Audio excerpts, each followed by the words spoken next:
hiru anaia bardo eta rokere euskaldunen historia kontatzeran atorkizu.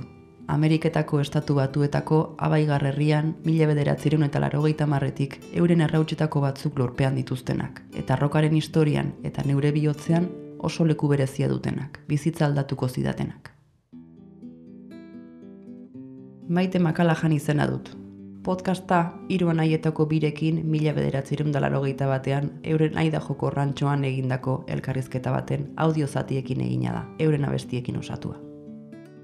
Podcast diska musikal zoragarria, hiru anaien bizitzaren ipuina, egindako lagunen kontuak, historien kantuak, hiru anai bardo txikiak, hiru anai kantautoreak, bakero eta rokeroak, sumin, samin eta kaos, kaskoak jarri eta hemen gozatzeko. Azken kapitulua. Azken agurra, hitzatzea. Denbora bukatu egiten da. Denbora honak, bakoitzaren infernuak, ikarak, alde beltzak, oroimenak, sofrimenduak. Ezin hitz egin ere zebilen azken hilabetetan, gogorra egiten ari zitzaion, ezin hitz egitea, idatzi egiten zuen bere libretatxoan eta irakurrarazi egiten zigun.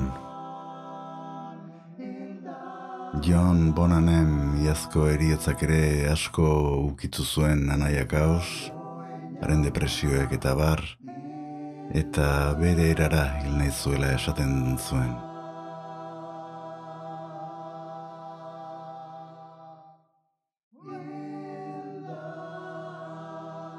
Barka galdetzea, baina nola hil zen zuen anaia kaos? Kantzerra biriketakoa, medikuek 6 eman zioten, batzutan pentsatu izan dut gerrak utzi zion itzal beltza izan zela. Postmorten eta hil nadin izan ziren kaosen azken konposaketak, eta heriotzari buruzko abestiak direla dirudien arren, bizitzari eskenitako abestiak dira. Kaosek beti esaten zuen heriotza nahi baino lehenago iristen dela eta bizitzaz alden guztia gozatu behar dela, heriotzari beldurrik izan gabe. Eta heriotza iristen denean, liberazio bat bezala onartu behar dela eta ongi etorria eman behar zaiola. Nolabait unibertsoarekin bat egiteko azken pausua baita. Inguruko lagun musikari guztiak errantxoan bildu, eta azken aldiz grabaketa saio bat egin genuen kaosekin batera, agur moduan edo, eta postmorten eta hil nadin grabatu genituen. Gogorra izan zen noski kaosen heriotza, baina ezin dugu esan ezustekoa izan zenik. Azken urteetan indarra galtzen zijoan, itzaltzen, loi txikiaren heriotza, gerran bizitakoak eta drogekin izan zuen gehiegikeriak gain hartu zioten azkenean. Zorionez, elkarrekin hitz egiteko eta gauzak isteko aukera eta denbora izan genituen elkarrengandik sentitzen genuen guztia askatzeko.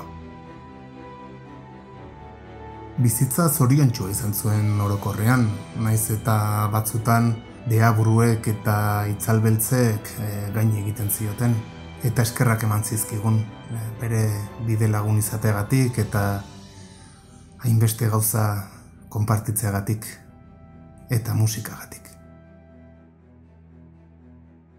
Abestiak geuretzat zama askatze bat izan dira. Hori zen geuri gustatzen zitzaiguna. Eztanda melodikoa.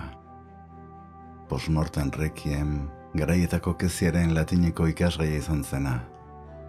Hil nadin edo herio abestia, anaiak ikaragarri gozatzen zuen melodia, bereziki berak, nik ere bai, hirurok. Ez pentsa letra edo hitzekin asko erotzen ginenik, bagento zen nahiko eroak lehenagotik ere. Heriotza eta Fenix dragoiak, zerua, sua, jainkoak eta halako kontu ikonografikoak ziren geure askatasunaren aitzaki eta metaforak edo. Kultura orotako ohiko aldaera ezberdin eta ezagunak. Agian, suzko dragoiak izan bagara.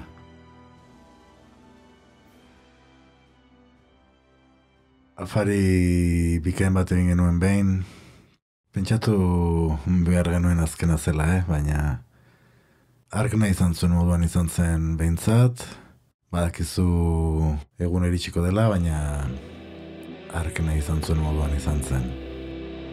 Bere 70ko Dodge Challengerrean ziztu bizian, Las Vegas bidean bukatu zuen bere bidea. Biziaren ostean zer hitz egiten genuen, harekin esek esandakoak, izarrak gara, jainkoak, heroiak eta ezereza eta hutsa besterik ez. Anaiak gauzek ere Requiem Benedictum esaten zuen, postmortem Requiem Benedictum.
ikaragarri izan zen, zenbat jende etorri zen kaosen hiletara.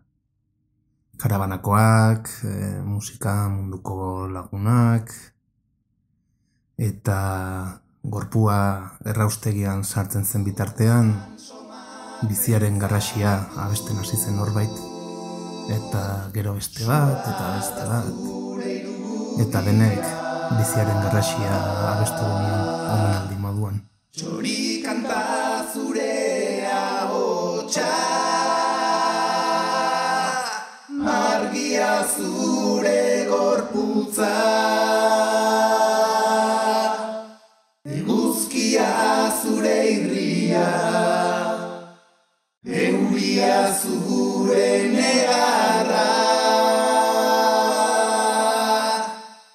gauero entzuten duzure, biziaren garrasia.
Uste dut, une honetan whisky bana agian gomendagarria izango dela. Ezta? Ezagutu ginen momentutik esan behar genizun orain esatera goazena, baina historio, drama eta funtzio zalea gara eta bukerarako utzi behar genuen sorpresa edo. Beraz, tatxan... So, jarrai dezagun historia. Lasai. Kaos hiltzen, hileta oso derra izan zen, jende asko egon zen, unkigarria. Hortzadarra ere agertu zen une baten eta zirraragarria izan zen oso. Eta berak nahi bezala, 1980ko neguan, iaz Euskal Herrira bultatu ginen, kaosen errotxetako batzuk botatzera. Hori izan zen bere azken gogoetako bat. Lehenago ere izan ginen Euskal Herrian, baina berezia izan zen iazko bidaia hura. Euskal Herriko zelaietan nahi zituen bere errautsak zabal genitzan Anaia Kaosek. Eta atxona eta familiaren hilobian errauts batzuk ere ustea otu zitzaigun. Lehenago ere izan ginen Euskal Herrian, baina sekula ez ginen egon lehenago Kanposantuan, Hilerrian. Zera ematen zigun, beldur bat edo, eta azkenean ez ginen inoiz joan. Beraz, Anbotoko magalean aizatu benituen erretxetako batzuk, eta ondoren Anaiaren errautsen beste zati batzuekin joan ginen bertara. Aspaldiko familia gurtzera, Hilerrira. Kanposantura joan ginen eta nolako ez ustea bertan. Hilarrian. Ama, atxa, amona, atxona, loi txiki ere bazegoen, baina 1997an 40 urterekin hila jartzen zuen Hilarrian, lapidan. What the fuck? Ezin genuen sinistu, izugarrizko xoka, elkarri begira. Bai, hasieran akats bat izan behar zuela esaten genuen. Kontrakoak esan nahi baitzuen loi txikia azten ikusteko aukera galdu genuela. Kaosek bere arreba azten ikusteko aukera galdu zuela hilik zegoela uste genuelako. Bestalde, egia bazen, Loinazek bizitza bat izan zuela esan nahi zuen, eta horrek oso zoriontsu egingo gintuen. Eta galdetu genuen, eta azkenean monja zahar batekin egon ginen. Eta loi txikiari oxigeno makina kendu ziotenean, hilez, negarrez hasi zela, eta bere kabuz arnasten hasi zela esan zigun. Mirakulu bat izan zela eta horregatik zuela gogoan. Auto-akzidente baten hiltzela esan ziguten, bere senarrerekin duela 5 bat urte edo. Nola? Baina nire ama Josune zen? Bai, zure ama, Josune Loinaz zen zure ama. Baina nola? Bai. Lasai, azalduko dizut, utzi mesedez buka dezadan. Auto-istripuan hiltzen bere gizonarekin duela 5 urte, eta alaba bat izan zuela esan ziguten gainera. Eta gu erotuta, alaba hori nortzen ikertu genuen apurtxo bat, eta beraz, Gauzen hilo bazara, gure hilo bazara, loi txikiaren alaba zara, familia zara. Ongi etorri gure familiara, Maite. Inguruan somatzen zaitut, sua da zure irudia. Txori kanta zure ahotsa, argia zure gorputza, eguzkia zure irria, euria zure negarra, gauero entzuten duzure, biziaren garrasia.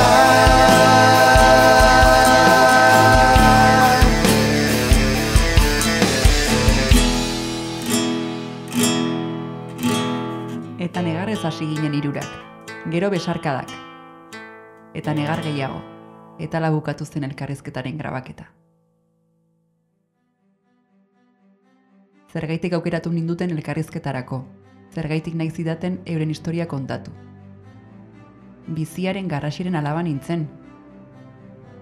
Guztia azaldu zidaten.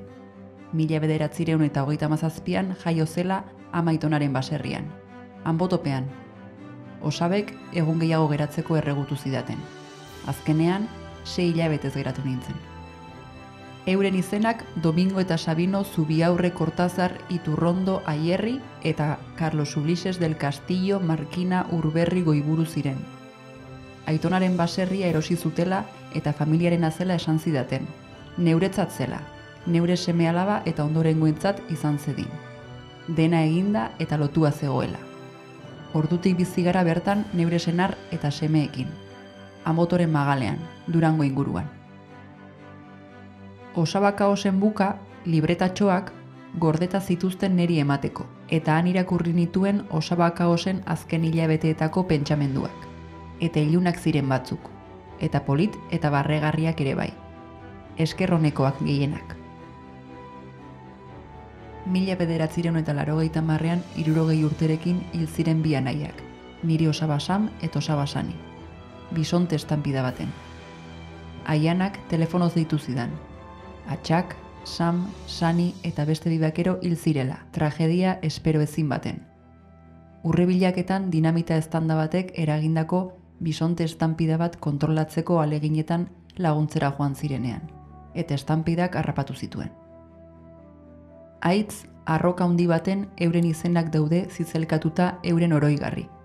Gure baserrian Durangon, haritz baten azpian, euren errautsetako batzuk lurperatu genituen, eta Baigar herrian ere euren errautsetako batzuk lurperatu ziren, eurek beti nahi izan zuten moduan. Eurekin igarotako 10 urteek askorako eman ziguten. 10 urte haietan, istorio asko kontatu eta parre asko egin genuen. Euren hiletan nire bi umeekin egon nintzen, Samuel Charles Jr. eta ekizena dute neure bi semeek. Osaben kitarra zarrak eurenak dira orain. Rokaren aurpegi zar ezagun asko ikusi ahal izan genuen hileta hartan. Inesek honakoa esan zuen euskara perfektuan.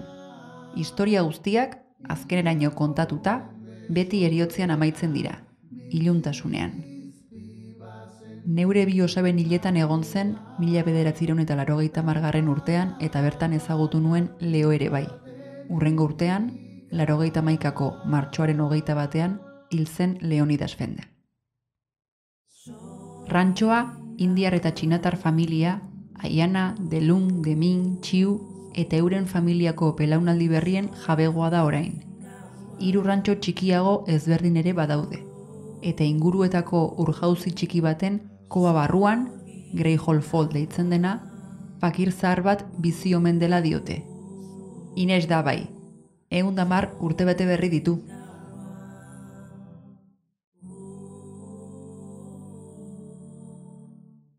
Neure bizitza aldatu zuten 3 osaba bardo rockero hauek. 3 tokitan euren errautsak lurperatuta dituzte. Abaigar herrian errautsen zati batzuk daude lurperatuta, euren rantxoan beste zati batzuk, eta gure baserrian, bertako aritz baten ondoan beste errauts batzuk. Askotan joaten naiz, bisitan lore batzuk ustera. Behin kontatu zidaten, 1980an, Gian Els Gitar 300 gitarra bidali zituztela Euskal Herrira. Kaosen rock and roll azken guratako bat antza. 1975 urte inguruan, kontrabandoan ekarri zituztela gitarra sorta batzuk ere kontatu zidaten. Musikak garena izaten erakusten diogulako, garena garela esateko balio duelako, eta gu, izan, gure hizkuntzan garelako. Aitortza, Ezokamairu, Laboa, Lertxundi, Lete eta inguruko lagunak. Eta hasi berriak, Xabi San Sebastian, Juan Mari Beltrán, Joxan Goikoetxea, Txomin Artola, Amaia Zubiria, Alan Griffin Maitea. Etorri zirelako eta etorriko direlako punk rock metal banda euskaldunak nork garen kantatzen jarraituko dutenak. Baldin bada, BAP, Barrikada, Cicatriz, Delirium Tremens, Eskorbuto, RIP, La Polla Records, MCD, Parabellum, Potato, Ertzainak, Tijuana in Blue, Bulpes, Zarama, Kortatu, Sutagar. Ama, monjak esana zioten amari bere familia 16 egun zituenean ezbehar batean hiltzela.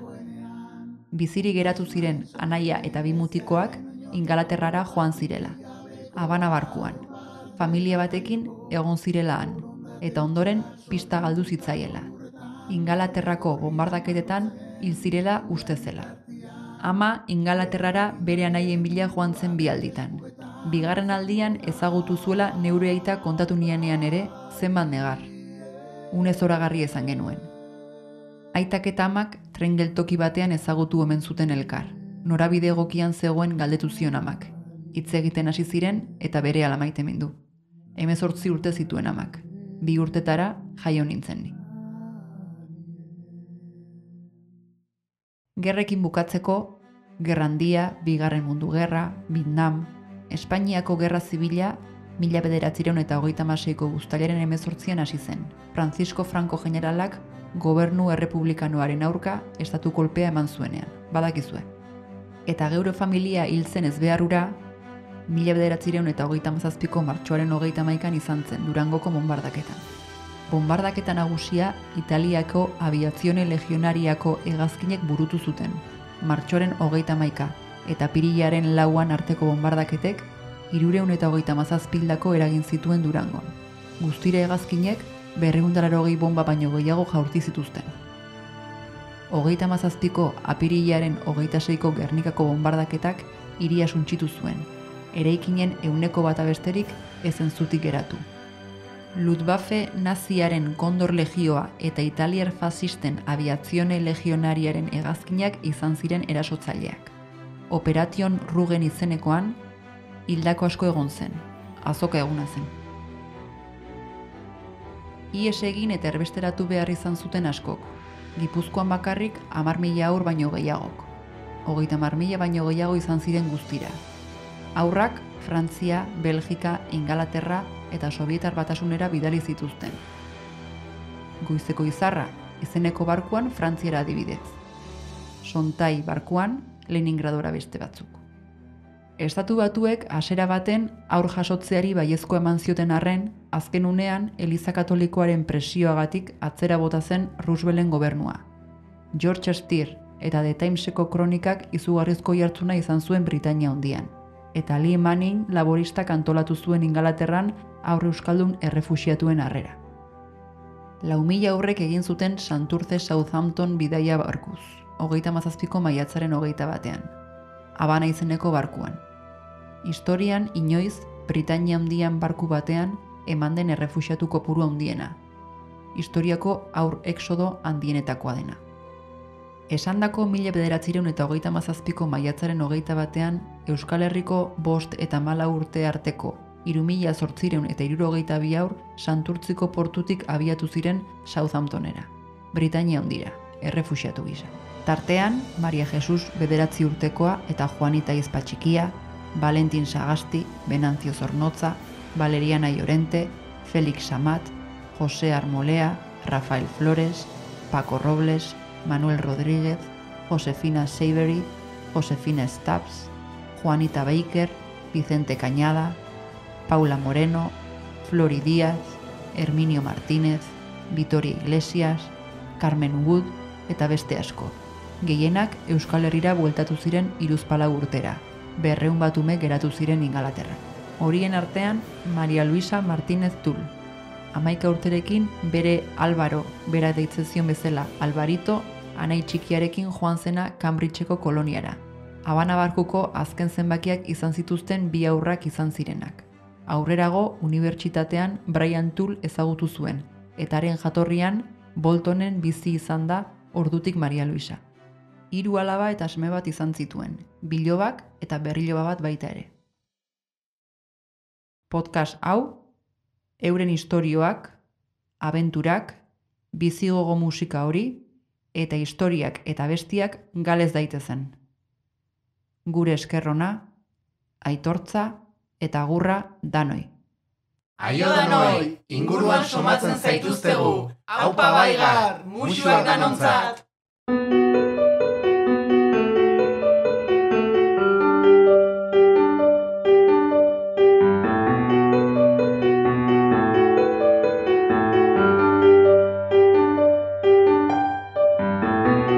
Zaila da hau egitea, zaila da denei azken agurra ematea, baina heldu da ordua, urteak azkar pasa dira, bukatu dut bidea. Ez begiratu atzera, ez du nahi nere duz malkorik isurtzea. Aztu ezazu eguna, nik egingo dudan bezala, jarra ezazu aurrera.